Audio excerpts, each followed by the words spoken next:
Hello and welcome to The Verdict here on the club's official YouTube channel. Blues are safely through to the fourth round of the Capital One Cup with an impressive 3-1 victory over Premier League Swansea City. After a cagey first half, Dan Burn headed in to give them the lead and then Matt Green doubled that advantage shortly after. Tom Adeyemi then made it 3 before Wilfred Boney pulled one back for Swansea. In the commentary box was Michael Johnson, and Jono, after an impressive victory over Sheffield Wednesday, how impressive was that in comparison? I thought it was fantastic. You know, first half we rode our luck several times, but I thought second half we upped the tempo, pressed, harassed them, forced errors and got some good goals. And quite rightly, we've gone through to the next round. Talk about the first half initially. Was Swansea the better team? Yeah, without a shadow of doubt, and you're going to expect that. You know, they're the Premier League team. They came here, showed some nice touches, kept the ball. It was like possession football in tight areas at times, and we couldn't get near them.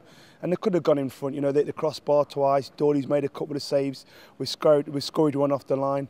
But then second half, we came out a lot better team. And I thought instead of sitting off them like we did in the first half, we got after them and we actually forced the arrows. And they turned the ball over for us several times. And what impressed you in particular about the way the players came out in the second half? I just thought they upped the tempo. You could just see a determination to get in Swansea's faces and not allow them to play. First half, we allowed them to dictate, and I thought we had a look at them in the second half. We've gone, right, let's get after them. And we forced the errors, and we made them turn the ball over for us. And when we got the ball, we played some good stuff. Dan Burn, we've seen him a danger in the box, but not quite got on the end and got himself a goal. But he did tonight, and it was a towering header. Yeah, it was a towering header, and he was really thumping that past the goalkeeper. The power took it past him. It really was a bullet header, and he's been threatening that the last few weeks, the big man, but quite rightly so got a goal tonight.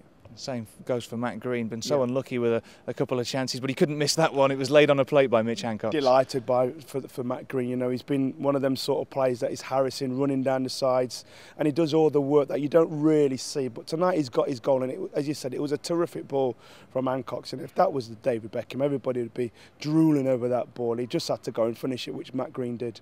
Tom Adeyemi got the third, and it was an all-action display, one that we've become used to in Tom Adeyemi. He's everywhere on that pitch, isn't he? Yeah, he covers every blade of grass, and what he does, he rolls his sleeves, and he does the dirty work. He does jobs what people don't really want to do out there, closing down, putting in the tackles, and then gives it easy. And the goal, you know, Chris Burke could have easily shot, but he's cut it back, and obviously Adeyemi taps it into the net, 3-0. There you go. Callum Riley was named man of the match, one of a number of players given his chance tonight, not really featured in the Championship, and that will have certainly given the manager something to think about. Absolutely, there's several players and positions now where the manager's going to have to scratch his head about, and it's a good thing to have. You know, you look at Robbo, who came inside, performed great at centre-half, Hancock's left back, and Riley, you know, passing was tremendous tonight and really got in amongst them as well. So the manager's got a few headaches, and it'll be interesting to see the clientele, the formation which he chooses to play on Saturday, but it's an headache that you'd rather have than not have. It's been the 3-4-3 that served them well in the last couple of games, and at Queen's Park Rangers, where they were so unlucky not to win. Has he hit upon something here? I think so.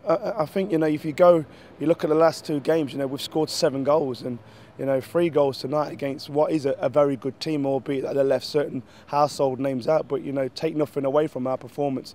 That's a Premier League team that we've just gone and beat. So you'd like to move on that. I know the one thing you'd probably look at would be the goal conceded again. But, you know, if somebody had said to you before the game, you know, you'd take 3-1 against Swansea, you'd have bit the hand off. So, you know, there's a lot of positives to pull out of that game. We've just watched the draw. It's Stoke at home. What do you think of that? Interesting one. It's a Premier League team, and first and foremost, it's an home draw, and it's a Premier League team that I think we can compete against.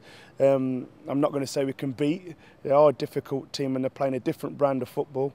So it'll be an interesting game, and I think if you were to pull out a Premier League team to go and play at this point with all the teams that are in there, you'd probably chose Stoke. So it's an interesting tie for us. And at home as well, one that the fans can really enjoy.